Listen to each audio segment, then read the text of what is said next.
This is Crew Talk, the podcast of Bombers CrossFit, where we build healthy humans. Here we talk about strength, discipline, mindset, community, real training, real nutrition, real results. If you're ready to level up inside and outside the gym, you're in the right place. Hey guys, thanks for joining us for another episode of Crew Talk, the official podcast for Bombers CrossFit, where we build healthy humans. And today we get to talk to the OG himself, to the original Bomber, to Andy. Andy has spent more than 15 years in CrossFit. He came from a college football background and has been coaching athletes long before he found CrossFit himself. So today we're talking about competition, motivation, your coaching philosophy, and why the words a coach chooses can change an athlete's experience. So if you've ever wondered what separates a good coach from a great one, or how to stay motivated for the long haul, then this episode is definitely for you. Let's get to it. So hey Andy, thanks for joining us for an episode of Crew Talk. Yeah. If you could, for people who don't know, if they don't know, introduce yourself, give us a little background where you grew up, that kind of thing. Yeah, I'm Andy. I'm one of 5 kids. Greg's my youngest brother, so I'm the middle child. And as I've listened to a lot of these we can get into, yes, I was overlooked as a middle child, and Greg being the baby got everything he ever wanted. But middle child of 5, 4 boys and a girl in the family. Dad was a high school football coach. We moved around the state of Ohio quite a bit, and kind of grew up playing football. Was kind of one of the big things that I really enjoyed. But tried them all, from little league t-ball to wrestling to dabbled in some hockey, you name it there. So a lot of sports in our background, all of us. And then we teased Greg because he played some tennis, which eye-hand coordination, I don't know, but he's good there. So where did you grow up the bulk of your time? Was it around here, around this area? Or? I went to high school in Xenia. Okay. So I grew, born in Lakewood, which is in the Cleveland area. Lived there for about 5 years. I don't remember much of it, but then kindergarten through 8th grade in Menor, which is still the Cleveland area, northeast Ohio, but it's a little farther out. And then we moved to Xenia my freshman year, so I did 9th through 12th grade at Xenia. Graduated from Xenia High School. I can read and everything. And then my folks again moved from there to Elyria, which is back in the Cleveland area. That's where Greg went to school, so a little bit different. But by then you had gone on to the Air Force Academy, Correct. Right? So graduated, went off to the Air Force Academy 1998, so quite a few years ago. And the last century, Last century, Mom and Dad moved that next year. So that next school year, they were in a different city, different school after I left. So. And you played football all 4 years at? I was recruited to play football at the Air Force Academy, and I did, the Academy has what's called a prep school. It's almost like a red shirt year that you would go anywhere else, if you're familiar. But what it is, it was, it's not quite junior college. It was meant to prepare individuals to come into the Academy. It was a lot of recruited athletes and then prior enlisted individuals. And we jokingly said it was those who didn't meet the minimum test scores. So I didn't have the high enough ACT or SAT to actually get into the academy. Being an athlete, there's some back doors, and the prep school being one of them. So if you went through the prep school, even if I still never made the minimum test scores, but I took the ACT and the SAT every time it was offered that year. So I think I took it 7 or 8 times. Really? Yes. Wow. And I still never scored. I don't remember how high it was. They say it's one of America's best and brightest schools, and yours truly got through. So but that year was football, and then focused on the academics of what you'll have at the academy, and then an introduction to military life. And then I played football for 3 years at the academy. I did not play my senior year. It wasn't good enough, kind of thing. And there's some new freshmen who are really, really good, and that's just the nature of college football. Yeah, that's right. That's the nature of sport in general. So I played 3 years there, and I ended up actually coaching and playing some rugby my 4th year, my senior year. So still, activity, still staying engaged. Yeah, so obviously through football, activity levels really, really high. The whole as a teenager, you can eat whatever you want and you're burning it all off and working out like a banshee. So yeah, activity level high through there. When I was done with football, it transitioned to more of like a cardio type thing, lose some of the weight. I played football my last year at 250 pounds. So like heavy and a lot of muscle as a linebacker, but then tried to slim back down to be like a normal human. Afterwards, it didn't need to be this guided missile. Yeah, exactly. So you went from the academy. You went through pilot training. Did you go to, where'd you go to first? I actually came to Wright Pat. So I had 6 months at Wright Pat in a casual status. So I didn't really have a job. But at the time, this was 2003. So I graduated 2003. The Air Force would send pilot training candidates to get a private pilot license. Okay. And Wright Pat, if you remember, had an aero club for a long time. They had an aero club at the time, so my job as a casual lieutenant was to go over to the aero club and get a private pilot's license. Wow. So it's a pretty sweet deal. Yeah. And it was one of those where like I'd show up and the captain who was in charge of me, he was like, "Hey, what are you doing here?" And I'm like, "Here to work." And he's like, "Go fly, then go to the gym. I don't need to see you," kind of thing. And I was like, what do you mean you don't need to see me? Like, I'm supposed to be here. And he's like, so it was really cool. It was a good assignment. So I got my private pilot license out of the Aero Club at Wright Pat. And then about 6 months later, so in February of 24, I moved to Oklahoma. So Mandy and I were married. We moved to Oklahoma for flight school at Vance Air Force Base. Okay. All right. And you said you guys got married on the way, or? We got married right after I graduated. So I had graduated in May from the academy, and she graduated from the Ohio State University in June. And about a week or two after she graduated, we got married. So we were married that summer of 2003. What is that, coming up on 23 years this month? So yeah.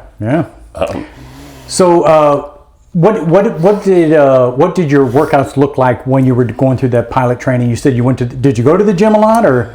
Not really. Yeah. So after graduating and after like football was done, it was one of those like, I could take a break, right? I knew the Air Force had a PT test, but at the time, it was still the bike test, and they hadn't even put in push-ups and sit-ups yet. They were experimenting with it. So like, I was fit enough to do whatever I needed to do, Air Force-wise. It really wasn't a big deal. We got married, and it was one of those things of like, hey, let's go to the gym, let's do something, kind of mess around. Like, I had a background, I knew how to lift, playing football, trained in obviously all the power lifts and the Olympic lifts and the speed and agility and conditioning, those kind of things. But I was almost like, why would I need that anymore? Like, I don't need to. I jokingly said, why should I ever power clean again? Why should I ever like do Olympic lifting again? I don't really want to deadlift and back squat heavy again. Kind of just as life always says, when we say never, things keep popping back up. So we'd mess around of like, let's get on a treadmill, let's go run, let's do a little dumbbell thing here and there. But it wasn't consistent fitness. And it didn't need to, 20-something years old, 23 years old, still. You're bulletproof? Yeah, bulletproof, and had been a college athlete. Mandy was a Division I college athlete also, played volleyball. We were both, fit and invincible. So Vance, what changed for you out at Vance? Oh man, a lot, right? So we loved Oklahoma, to tell you the truth. Like we fell in love with Oklahoma, but that's down the road, I guess, pun intended. That's a later story. Mandy and I had a motorcycle, and we loved riding motorcycles. And early on in flight school, we were taking a Sunday drive, which beautiful weather in the springtime, like April in Oklahoma was nice, just big open roads, and you could ride and ride and ride. And an elderly driver came across 4 lanes of highway, and we were hit. We were in a pretty bad accident right away. I got a helicopter ride out of it. I don't remember the helicopter ride. But I was life flighted to a trauma center in Oklahoma City, and Mandy was taken in an ambulance to a hospital in Stillwater. So 2 different hospitals. There was one close, and they sent me to a trauma center. Eventually what happened is I pretty much shattered my right lower leg. When the way the x-rays look, I never saw my leg, because I remember coming to and people were holding me down. and they're like, "Hey, you're okay." And I'm like, "I know I'm okay. Why are you holding me down?" Yeah. You know, the adrenaline and shock kicking in. But the way the X-rays looked, I think my foot was on backwards. Just the way the bone broke. So I broke both the tibia and the fibula, dislocated the ankle pretty badly. Ultimately had to have 7 surgeries to put the leg back together. A year plus in and out of the hospital, and over a year in a wheelchair. Wow. So needless to say, flight school was on hold. Yep. Mandy had some pretty good injuries as well. She had a pretty nasty concussion. She'll tell you there's this big scar on her eyebrow. You can't see it, but like she sees it. It's there, right? She chipped a bone in her ankle, but was up pretty quickly thereafter. In essence, took care of me. So for a year, I was almost out of the military. So like I jokingly say I got promoted to first lieutenant laying on the couch in my house. Wow. Because, 2 years in the military, you make first lieutenant. Yep. I made first lieutenant, so my paycheck went up, and I hadn't worked a day. Hadn't worked at all. Yeah, wow. But for that year, it was about every 2 to 3 months I was in and out of the hospital. For those that enjoy medical drama, I had this thing called an external fixator, which looked like an erector set screwed into my leg. All these big bars and things, and I have holes up and down my shin where they kind of screwed the thing in. To keep it all straight. To keep it all straight, and I put it back together. And one of the things that was, I guess, most damaging when the ankle dislocated, where the foot sits into the tibia and fibula, is this bone called the talus, and all the cartilage was sheared off of there. So that couldn't be replaced at the time, 2004. I don't know, like medical science has advanced so much that, maybe there's more now. But at the time, one of the things they try to do is basically put that X-fix and open my ankle up, which is as painful as it sounds, to grow scar tissue in there. And it did. But once I was able to put weight on it, I couldn't weight bear. So they tried something else and tried something different. And ultimately, the answer to get me pain-free was to fuse the thing. Yeah. And so really, it's still my leg, but the tib fib, the shin bones are fused into the foot. And at most, I can wiggle my toes about like that much. So like, there's no motion in it. It's my peg leg. There are many like it, but that one's mine. Yeah. So you went from a position coming out of college where you really didn't feel like you had a need for a lot of athletics. Now you get into this accident. What did the rehab look like? Oh, it's terrible. Because now you've got a desperate need to do some work. So honestly, what it was a dark time. Like, it was one of those where, like, my identity at the time was this, bulletproof. I'm in flight school, so I'm the best of humanity as it is, right? And if you guys have been around pilots, so luckily I've kind of grown out of that. But this bulletproof idea of, like, I played college football. I'm a pretty high level athlete. I'm in flight school. Again, I'm invincible. And now I can't even get around my apartment on my own. I'm in a wheelchair wherever we go, anywhere. And Mandy's helping me in and out of the car. So kind of mentally crushed. So like when I could get up and walk again, and learning to walk all over again was a tough thing. The rehab wasn't a ton of rehab because there's no motion in the joint. It was basically, I went through some PT to where they got me up and was somewhere like OT. When I could get up and walk a little bit and kind of move a little bit quickly, they were like, the joint doesn't move. If you're pain-free, that's what you can do. And that's kind of your limit. So like, as far as rehab goes, it was just pretty much right away. And like, fitness was so far in the background, and like, being an athlete was so far in the background. I was like, that's never going to happen again. Right. Like, I'm never going to be fit. I'm never going to be an athlete. I won't. That's going to hurt. I don't want to try that. So like, that was a huge negative mindset and dark cloud over my head for such a long period of time. So how do you get through that? How do you fight through that demon? Unfortunately, with a lot of bad habits for a long time. But really what happened was years down the road. So like, I got back in the Air Force, and I could fly again. I got quite a few waivers to be able to do the thing. Made it through flight school and was on into the B-52, and had some really good buddies who knew that I played college football. They knew I was at the academy and did this thing, and they were fitness junkies. Yeah. And they kept pestering me like, hey man, show me some speed work, show me some Olympic lifting. I want to learn. I want to see what it was like training like a college athlete kind of thing. And for the longest time, I was like, no, you don't. It's dumb. Like, why would you want to do that? Why would you want to jump on boxes? Why would you want to power clean again? Why would you want to do this? And I kind of finally gave in and was like, all right, I'll coach you through. I'll teach you some stuff. And kind of put some stuff together and showed these guys. And I'll say that now, like, verbal cues weren't enough.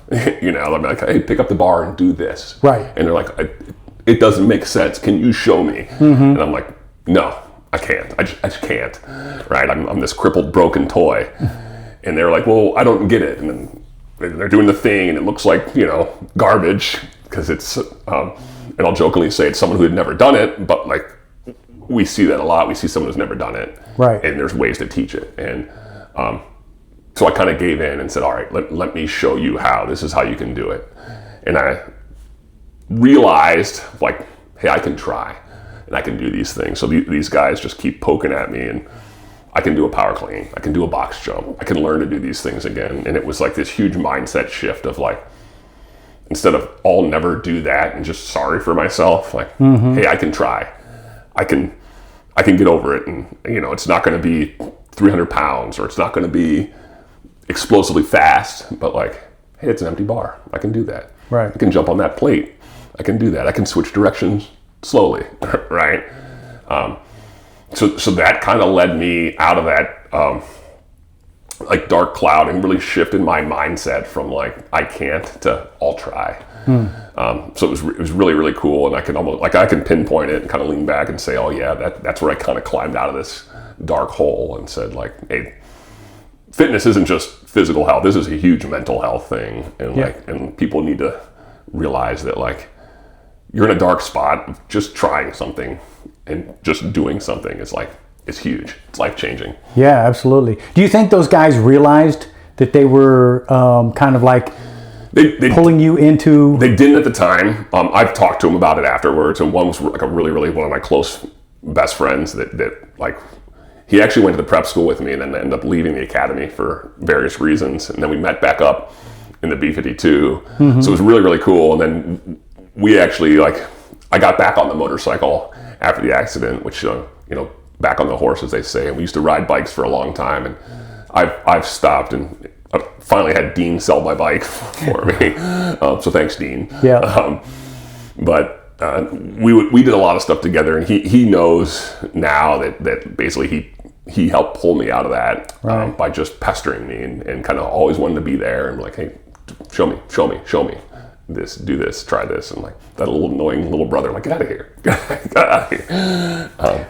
Yeah, it's amazing things like that can help you, you know, out of a bad stretch like that, because that's a really bad trap, you know, when you're beginning to really doubt yourself and tell yourself that I can't do this. It's a quick negative spiral, right? Like quickly, and I'll jokingly say now that like from being in decent shape to then laying on the couch and eating too many peanut M&Ms and watching Netflix, you know, like it's easy to do. But yeah, that spark that helped change things a lot. I know now, you know, one of the rewarding things I see as a coach is when someone comes into CrossFit, they're new, they get a couple of workouts under their belt, and then they say something like, you know, I'm stronger than I thought I was, you know. It's beginning to believe in themselves, you know. Right, that's, you know, once that switch clicks, yeah, you see it, we see it all the time, of like that light bulb goes off. It's empowering, right? Like, it's healing, it's empowering, it's all these things that like we need, like the world needs it, right? We're stuck in our little worlds behind our screen, and we need to get out and see people do hard things and have someone challenge you, and then you realize like, hey, I can do this. It's awesome. Yeah.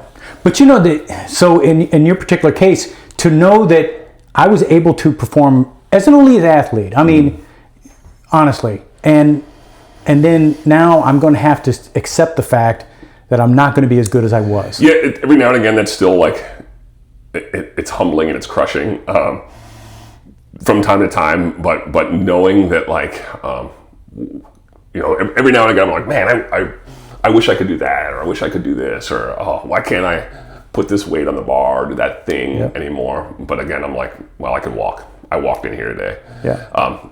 Like when that thing's taken away, you realize like how thankful you are. Like and just from life happens, right? Tragedies happen, life happens, things happen. When they're taken away, you appreciate what's in front of you.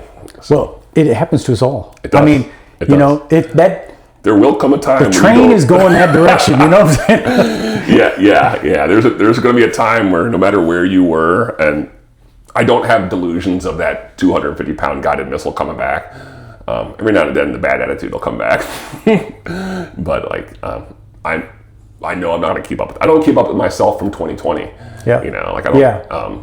So it's good. It's good that Wannify lets me reset my PRs every now and again. Hey, there's a day when you come in and you do a 65-pound snatch and it feels perfect, and you think, yeah, all right, I'm a bit of a badass, Yes, yeah, like, oh, check that one. I can do it. I can do the thing.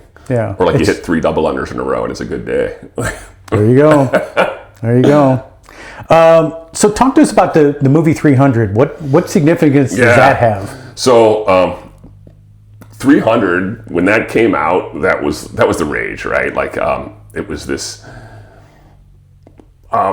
Greek. It's this epic Greek story, right, of the 300 Spartans in the Battle of Thermopylae. But it's this graphic novel version, this exaggerated movie. For those that haven't seen it, it's a typical guy's movie, right? Like it's these shirtless action figures, I'll call it, like battling it out. It's a neat, interesting story for those who like history. Mm-hmm. But the movie came out, and in conjunction with the movie, it was their workout program was like the rage, because everyone said these guys are CGI or on steroids or doing these things. Painted on abs, you name it. Like a male physique, female physique could not look like this. Mm-hmm.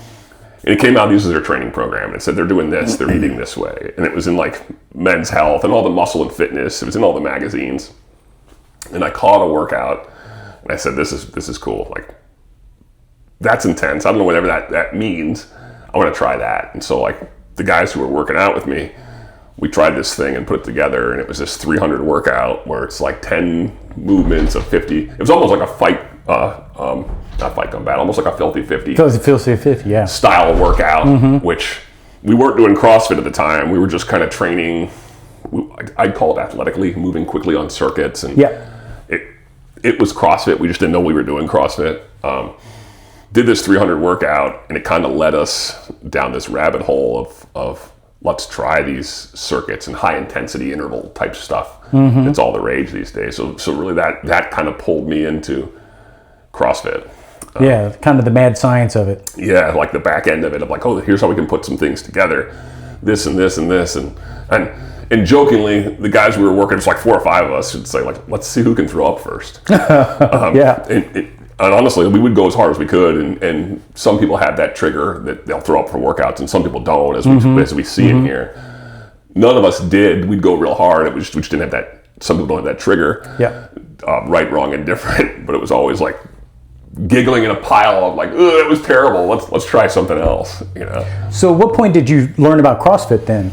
Or had you heard of CrossFit at that time? Like we were in a base gym, and if you remember, like in the mid-2000s, base gyms were just like an old school Globo Fitness. It had a squat rack, I might have had some dumbbells, there may have been a flat bench here and there, cardio machines. There was never open space anywhere. Mm-hmm. And we were set up in a squat rack. We were using pull-ups there, and we also had maybe a dumbbell that we were doing like a kettlebell swing there. And we were on the other side of the gym. We put like a bench or a box that we could do like box jumps or jump overs of the bench. And we're running back and forth, like in the gym where people are like standing there doing curl, and we're like, we're still on that. We're running over, like, running back and forth, doing these like half arm pull-ups, and like trying to do a kettlebell swing with a dumbbell, and jumping over things. And then we end up, you finish and we're crashing and we're laughing about it, kind of talking back and forth. And someone just kind of casually walked by and said, "Is that CrossFit?" And we were like, never heard of that. I don't even know what that is. Yeah. And that led to a Google search. And and like the simplest looking workout I've ever seen. Something like overhead squats and ring dips. Like, that's easy. Yeah. Let's try that tomorrow. Yeah.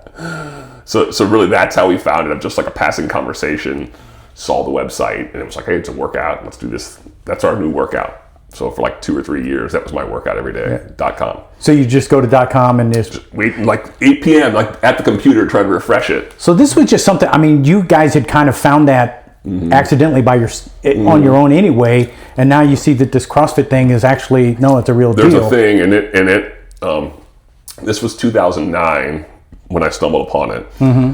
Bare Bones website. It would show the workout of the day. Yeah.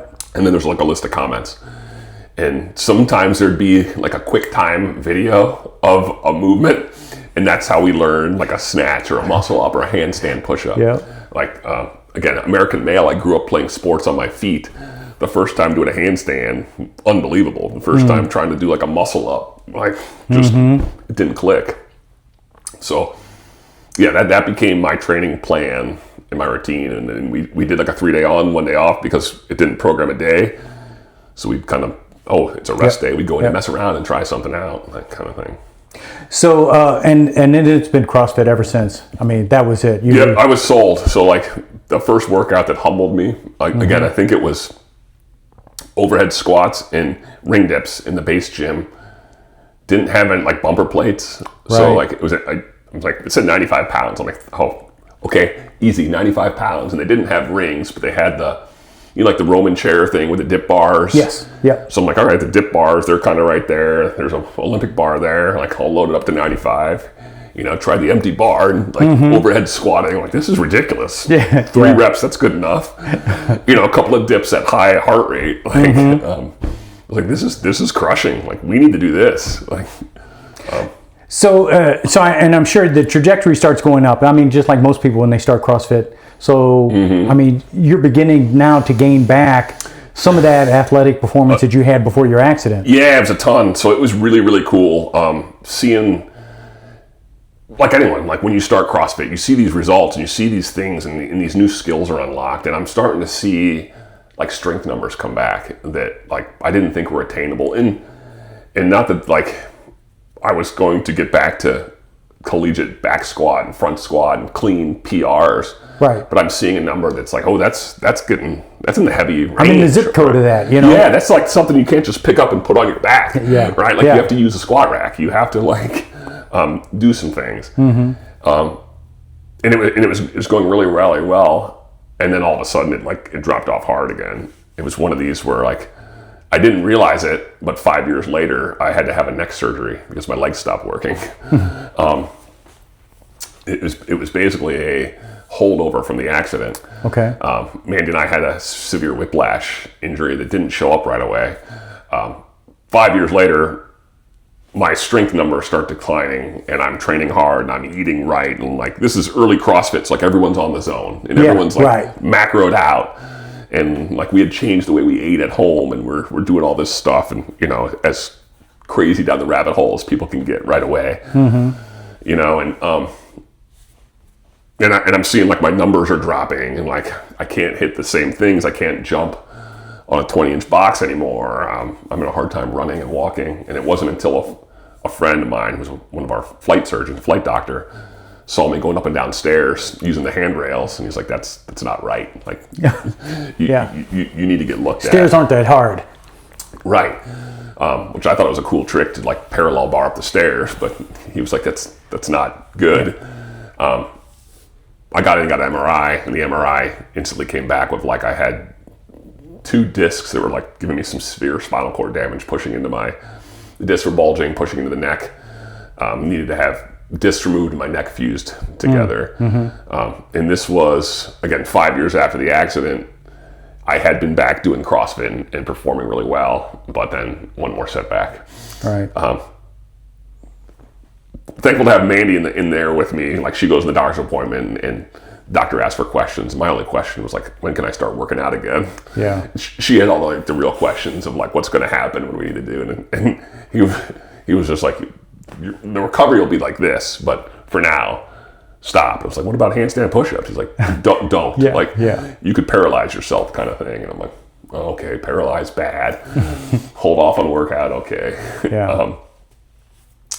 But from that surgery, the recovery was easy, but as soon as I could move again, it was back into CrossFit. And I didn't get it all back. Like, I didn't get all the issues back. Like, I had lost a lot of feeling and coordination in my lower half. Like, my feet are still uncoordinated. Like, jumping's terrible for me. Honestly.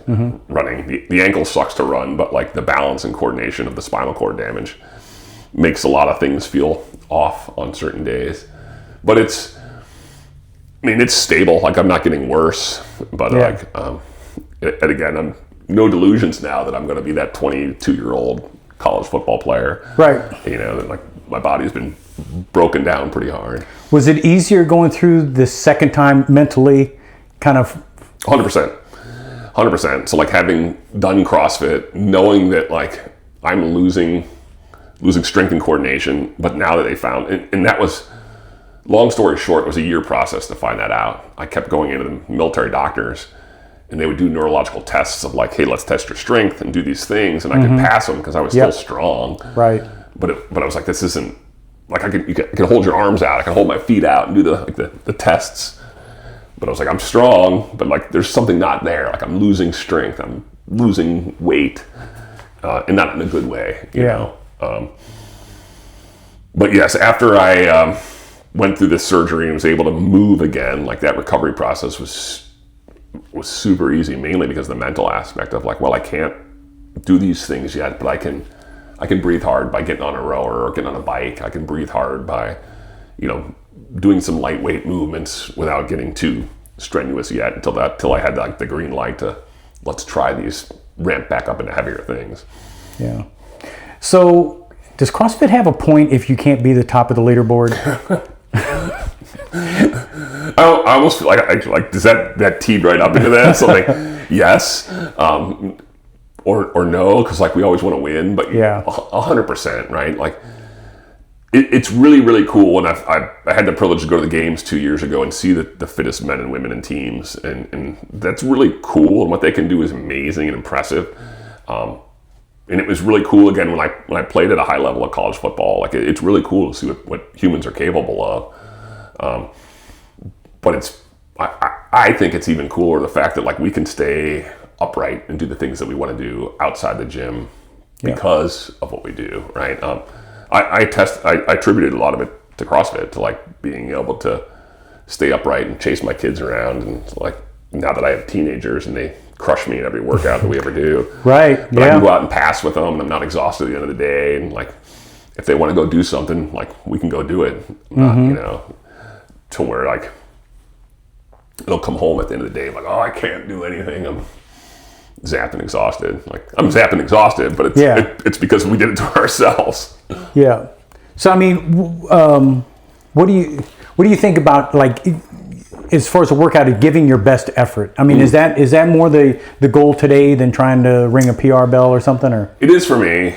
Like, I'm still learning new skills, which is super cool. Which is like, I find that, like, the magic of CrossFit, right? What is that? 15, 16 years of doing CrossFit.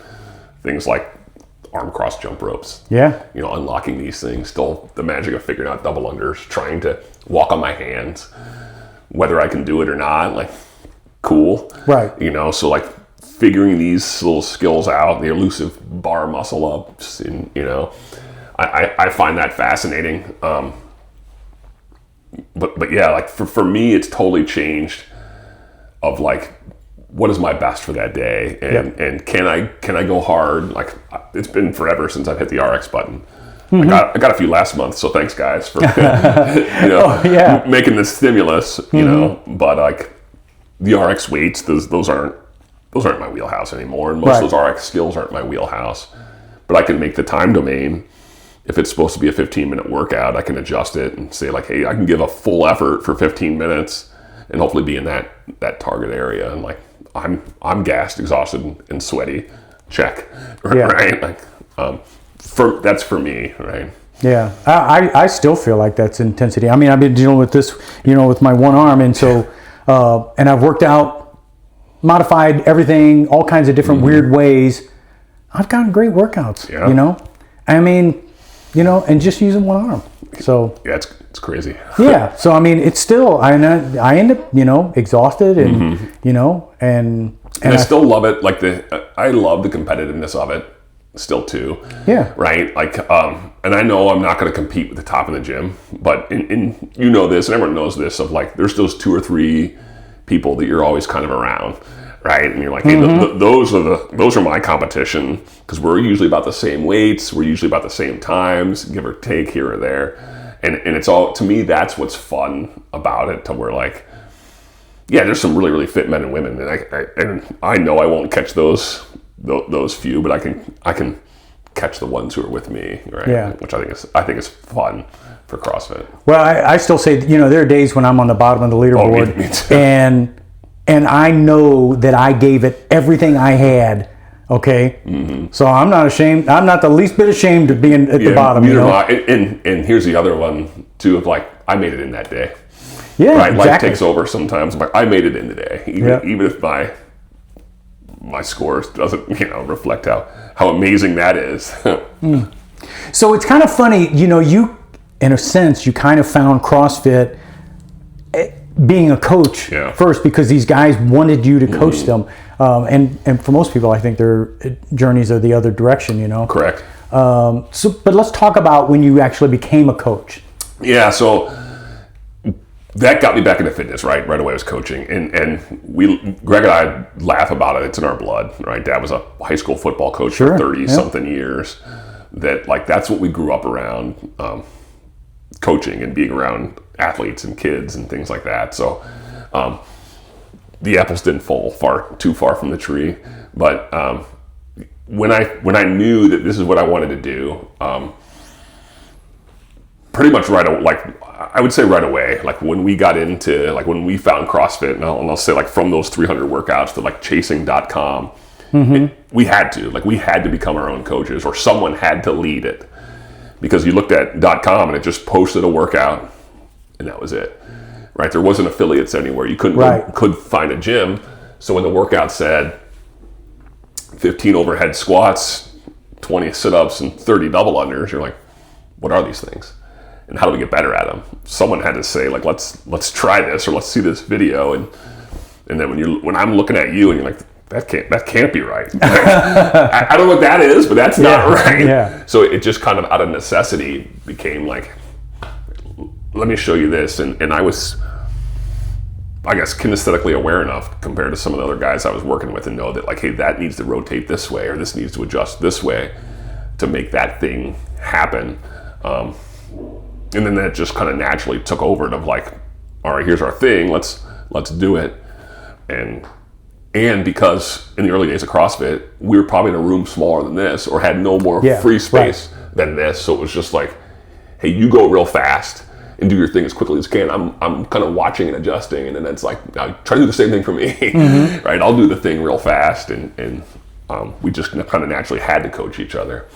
So do you think the way you engaged with those guys, coaching them, is the same way you engage with an athlete today, or? Oh, no, not even close, right? Like, Greg and I laugh about this all the time, of like, think about the coach we were last year, or 5 years ago, or when we first opened the place, right? Like, so no, a lot of that was just almost jokingly laugh about, like, just meathead coaches, like, hey, just put more weight on and push harder. Yes, right. Like in the jokingly accused that we use, and just squeeze everything and kind of magic your way to a chest to bar pull up. Yeah. Right. But what was there, and looking back on it, what was there was, like, you know, care and passion for this thing, and like empathy for the individual. So, like, those presence and attitude type things were there. The technical side of it, not so much. Right. Like, not so much. But, you know, some of that obviously carried through the service, and like the passion for others that want to be better, and that carries through. Yeah. So what's something that you believed as a coach back then that maybe you don't believe now? Man. Some of it maybe on, like, you know, chasing that competitive stuff, right? Knowing that, like, when I first found CrossFit, I could still push some of these. And granted, I wasn't quite 30. I found CrossFit at 28 years old. Okay.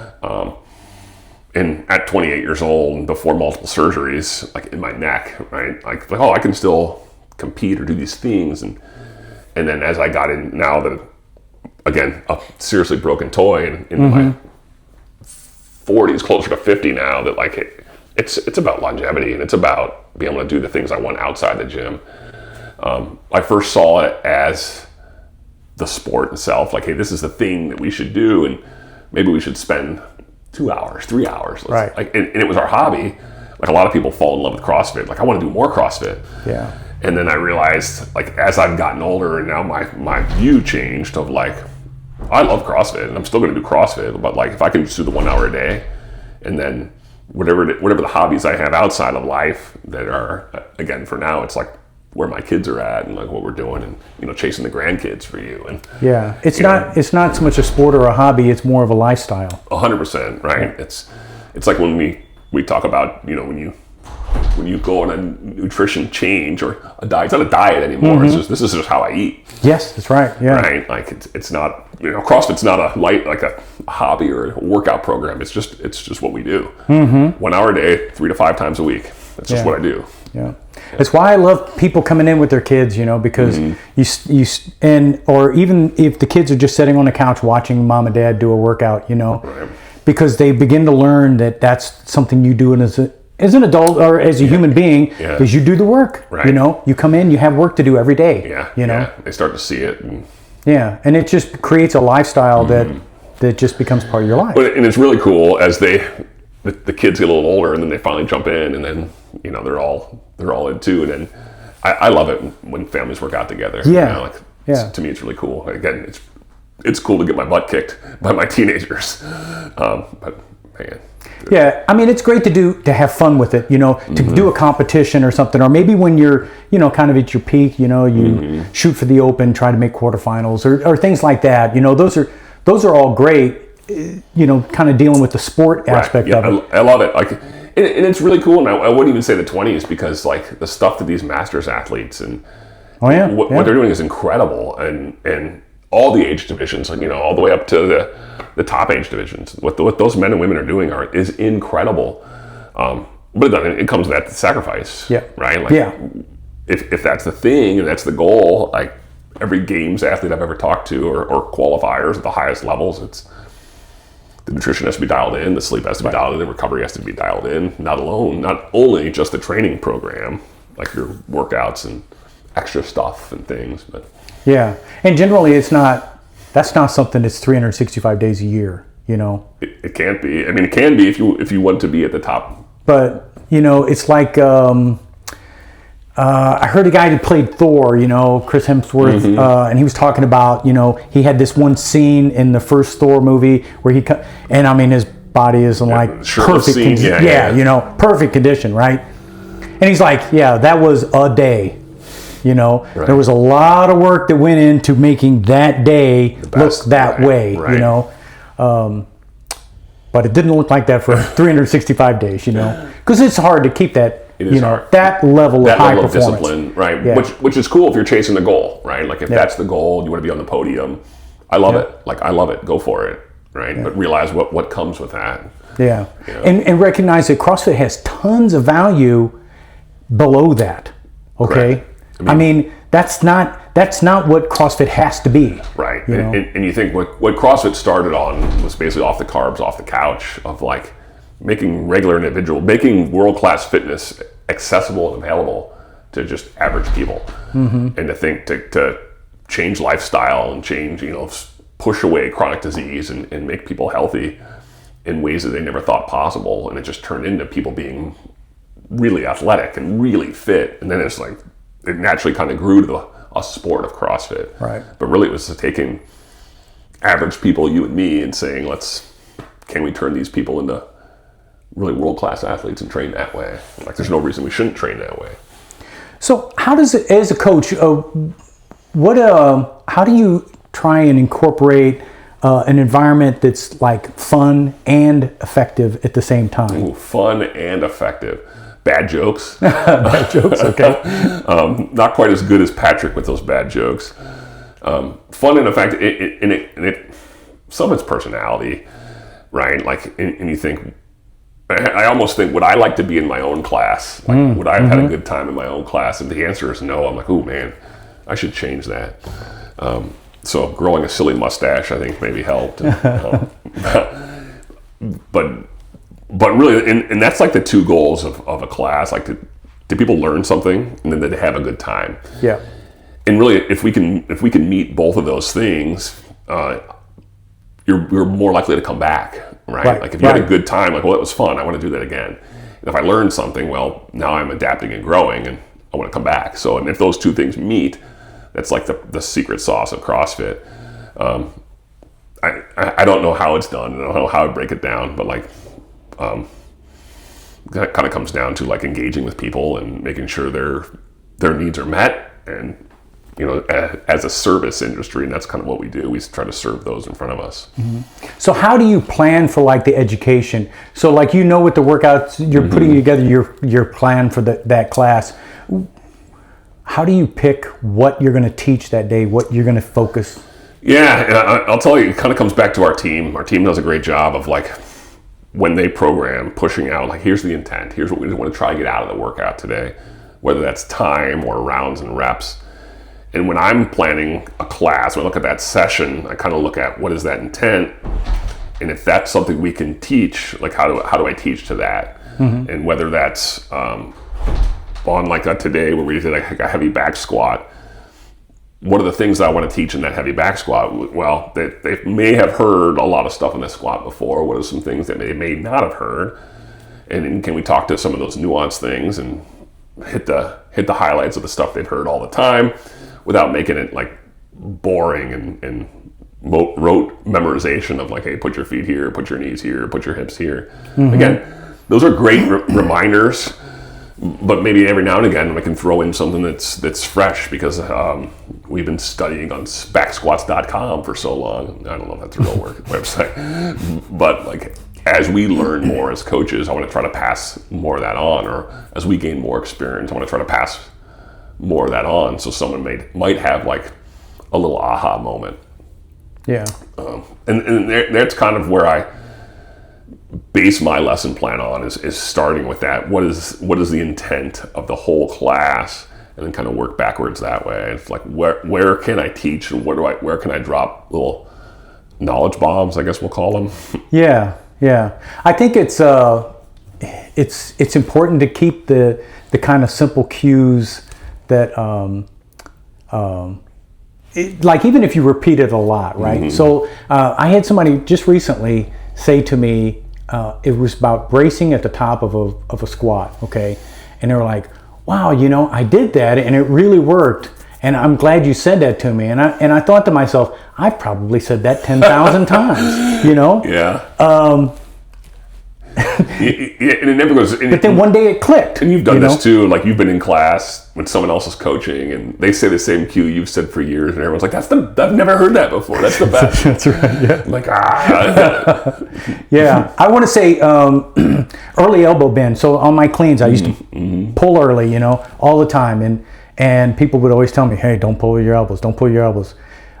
Which I guess is technically not a good cue telling me what not to do. But anyway, it's not really a cue. It's just telling you to do wrong. Yeah, and then one day somebody said it, and I did it, and it clicked, and it was like, oh, so that's what that meant.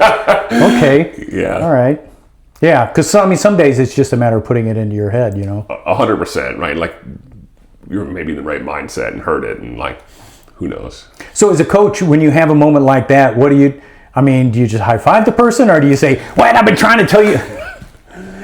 I typically do, but it's also like the individual, right? Like, whatever your relationship is with that person. Yeah. If it's Dean, I might tell him, "I told you so." Yes, right? that's right. Yeah. And someone different, you high five, and but again, that's kind of the beauty of CrossFit, because we have all kinds of different, styles and personalities and people and shapes and sizes and things and colors and who knows what, right?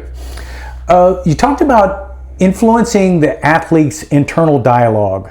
What are you getting at with that? Yeah, so the psychology of doing hard things, I find that fascinating, right? Like, mainly because that's what switched in me from like on the couch, leg broken, in a wheelchair, to saying like I can't, to turning around to say like I'll try, right? Like I might not be able to do that thing yet, and that dialogue really changed everything for me, from like that mentality of like, no, I can't do this because I've got this injury, or I can't do this because I'm hurt, or I can't do this because I'm out of shape, or whatever like we all have excuses, right? Like there's 1,000 excuses why I can't work out today. There's 1,000 excuses, and I get it, and they're all valid. Yeah. Right. Well, whatever's in your head is real. You know, I got to pick up the kids. We got to get by the grocery store. The car needs an oil change. Like you name it.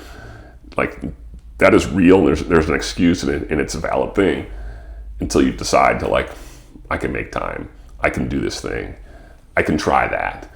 And to me, that internal dialogue, if it's like this negative self-talk that we can perpetuate, and especially like as the world's going crazy and prices are out of control and everything's burning down, just turn off the news. Don't watch the news. Yeah. I don't know. I haven't watched the news in 6 years, and I'm much happier ever since I retired from the Air Force. Like, I don't care what's going on in the world. I guess there's a war going on. I don't care. Like, I do. But like, and I say that in jest, but like reframing what's going on in your mind. And we do this in a workout, right? Like you're in the middle of the 15 thrusters, you know, on the 21-15-9, and it's terrible. And you're like, I want to drop the bar. I need to put this down. I'm so tired. I should stop. It hurts. And if you can reframe that of like, I've got this. I've only got 3 more left, or whatever the number, you know, I can do this. I can do hard things. Not that you're trying, was it like gaslight yourself, but if you reframe the language you use, and I've tried to do this coaching, rather than like, don't bend your arms. If you say it differently, like keep your arms straight, it's more of a positive than using don't as a negative, right? Yeah. If we can frame things in the positive when we communicate, hopefully that absorbs in, and people hear that cue over time, and their self-talk becomes positive versus negative. Like, I can do this. I can go in for that promotion. Yeah. I can go in for this job interview. I can step up to that next level of whatever it is, life, or I can have this hard conversation with my spouse or my kids, or, you know, the neighbor whose dog keeps crapping in my, you know, I don't know what it is, but you can. Yeah. I remember I asked Pete one time, I said, I hate running. What can I do so that I will love running? And he said, stop saying you hate running. Yeah. Okay. I mean, and you see that a lot of times, even in like a lift. A person will come in, they'll take the bar off for a back squat. They lift it up, and you might as well put it back in the rack, because they've already decided, correct, I can't lift this. It's too heavy. Correct. I was kind of joking with Caden Fisher when he started playing baseball this year, and I say it jokingly, but I'm deadly serious. Of like, you strike out or you hit the ball before you get in the batter's box, right? Like, and the same thing with weightlifting, right? If we're going to go for a heavy snatch, we make or miss that snatch before we step up to the barbell, right?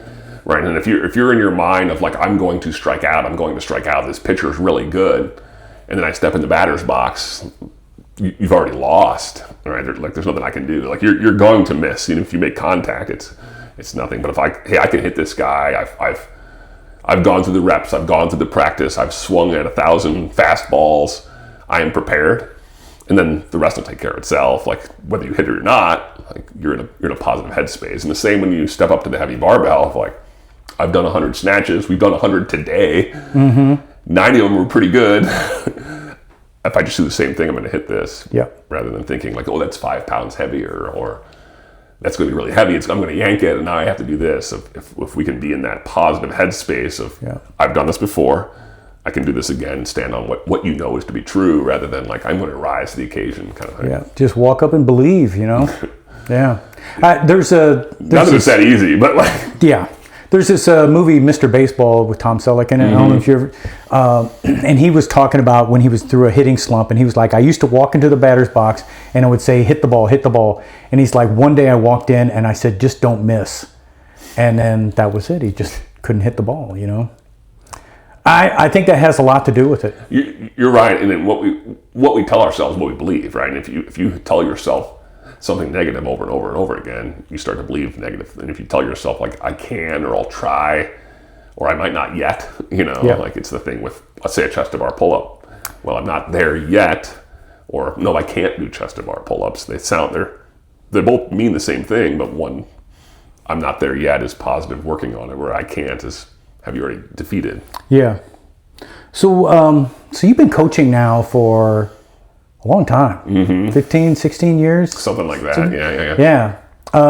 What still excites you about coaching? All those aha moments, for sure, right? Like you alluded to it earlier, of like that breakthrough, when someone gets that pull-up, that double under, that PR, like it's exciting. It's new, I love it when the beginner gets it, because it's like, hey, easy coaching, like, great job, coach, you're awesome. But it's even more so like when our veteran tells me like, hey, I've never heard it that way before. That's really cool. I learned something today. Like, to me, those are, I'm like, oh man, great. Like that kind of fires me up. Especially those who have been around us for 10 plus years, of like, I never heard that way, or I learned that. So I'm like, those fire me up, those aha moments. What about, or what do you think is something that you'd like to improve as a coach in the next few years? Oh man. If we go to these areas of coaching that we talk about in level 1s, level 2s, teaching, seeing, correcting, presence, attitude, group management, demonstration, obviously, like, seeing and correcting, those are the hard skills, right? Can I see the subtle fault, and can I make a noticeable change to the athlete by giving them a cue? And with that correction, what I like to try to do is frame those positively more often, rather than, like you said, don't bend your elbows, but give the, here's the fix, right? Rather than saying what you did, hey, that's wrong. Like, oh, okay, thank you. I don't know how to fix it. So can I express those things simply, clearly, and effectively? Because when the cue doesn't work, when I say something or show something, it doesn't work, it's not the athlete's fault. I'm not communicating properly. So can I get better at my communication and make it clear? Can I make it concise? Can I not waste time and energy and reps of we call them empty reps, stuff that we've all done, of like, I call a squat, stand up, those were good. It doesn't really mean anything. Like, what is good? Like, what like, hey, your knees out. I liked how your knees were pushed out, or I liked how your feet were down, or great job with this, So like, being able to effectively communicate, and communicate in the positive to put people in the right headspace too.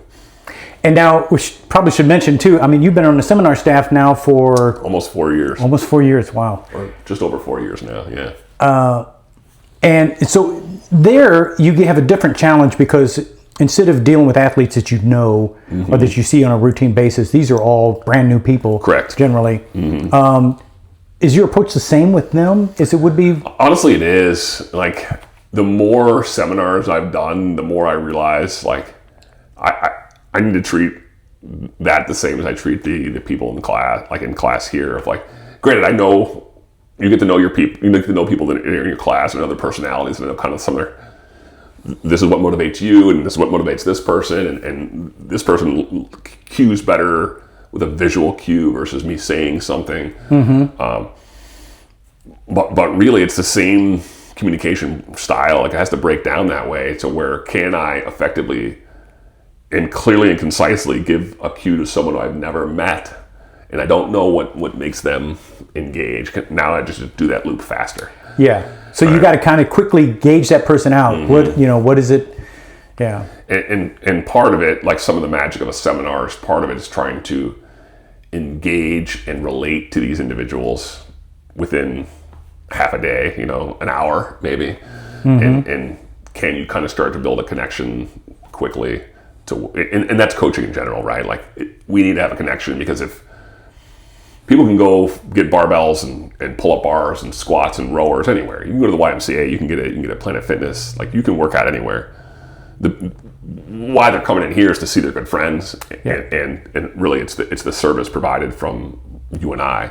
And if they don't want to be with me, hopefully they like Dylan, hopefully they like Ryan or Lily or Cassie or Alyssa, right? Or Bo, no, I'm just kidding, Bo's too, or you, but hopefully we can connect with the people that come in, and I think that's that's the draw, and that's the beauty, and that's where it's still the same on Seminar Staff and what we teach in the gym here. So I asked Greg the same thing. What is the best thing that you've stolen from some of because you get to work with a lot of the flow masters. These are OG coaches, you know. What's the best cue or lesson that you've stolen from one of them? Less is more. Yeah, you know, some of the greatest in the game, and I'll say like the Chuck Carswells, the Jody Gaines, the Curtis Bowlers, the Lisa Rays, the Kristen Bowens. These are like OGs who've been around and done hundreds and hundreds and hundreds of seminars, coached thousands of classes. They're never rushed. It's never you know, you're never sweating, or at least I don't see them sweating, right? Like, yeah. And it's simple, it's concise, and it's like, why didn't I think of that? It's virtuosity, right? It's virtuosity in action. The simple things of like teaching a deadlift and telling someone to stand up, and they just stand up. And you're like, yeah, that's it. Like, yeah. You just deadlifted. Ta-da. Right? And can that be placed eloquently? And they do, and with so much care that like you didn't realize, like that person didn't realize how handheld they're getting and how much personalized attention, and then they're doing that for a group of 10 or 15 or 20 effortlessly. So less is more being simple language, simple cue. Can they do the thing, and not just like me filling in time to hear my own voice. Yeah. That's the trap, isn't it? I mean, because we know so much, we have to share it, right? Right. Yeah, no, not really. Yeah. So how do you measure success as a coach today? My measure of success as a coach honestly has changed. PRs and first pull-ups and those things are awesome. Yeah. I love seeing those. Those are successful. What I measure success today is when the WOD finishes and people hang out. When I see, not that they're talking to me, they want to talk to each other, right? But they're going to sit down together, they're chatting about whatever, they're catching up, they're doing life together. And then maybe they're like, as I coach 10:30, maybe they're grabbing lunch, maybe they met for this, or maybe they're going on a run or doing a thing, or they're at each other's kids' birthdays, parties. To me, that's success. That like, we took this fitness thing, we have a building here, we have some bars and some pull-up bars and weights and dumbbells. It's not that. Like, it's not about that. It's people getting together, doing something hard together, and then going out and doing life together, and they're hanging out. To me, that's success. See, I would say that's you as the owner of this place is you've set like the personality of it, you know, and that's just kind of the vibe, I guess, you know. This is a place where families can come in and we can hang out, we can relax, we can enjoy, you know, and we can do some fitness and then maybe enjoy ourselves afterwards as well. And I think that's something that you've just kind of created. It's you in a sense in the organization. Been kind of the goal for a long time is like somewhere that extra place you can go, right, where you can be comfortable, you can let yourself be who you are, do what you want to do. We're gonna work hard together. That's obviously what we do, and we do fitness, and we'll talk to fitness and nutrition and mindset and health. But you can come in and you can bring your kids, you can bring your spouse, you can bring your friends. You're not embarrassed to sit down here or do the thing, and it's like, hey, we can hang out, and I don't care who it is. Everyone's gonna have a fine conversation. That's what I love. Not really that different than you and your friends kind of like working out in a little box the before. Same, right? Like show up to the garage. Yeah. Because when I was in the bomb squadrons and we found CrossFit, guys would show up before work. We'd go in, we'd fly, we'd do our thing. Some other guys would show up after work, and it was just hanging out. And, doing some stuff. Learning some things. Maybe try a handstand. Put lots of holes in the drywall in my garage. Try to kick up into handstands. Let's get a couple of quick questions. What is your favorite CrossFit movement? Oh, power clean, hands down. Power clean. Grip it, rip it. That's a good one. Least favorite movement? Anything on a box. Anything box on jumps, box steps, you name it. The box. One coaching cue that you say almost every day? Smile. Okay. Don't take this fitness too serious. I think I'd say smile. Yeah. Which you prefer, morning workout or evening workout? I guess I'll say morning, but like 10:30. 10:30. That's my jam. So late morning. Late morning. Yeah. If every athlete remembered one thing you taught them, what would you want that to be? Oh man, probably you can do hard things. Yeah, I love that. Yeah, I think it's a great lesson, especially for kids. You know, so Life doesn't get easier. Life never gets easier. No, it certainly doesn't. So, well, Andy, I'll tell you, I've had a great time with this conversation. So thanks for joining us, sharing your story with us. Thanks, Daryl.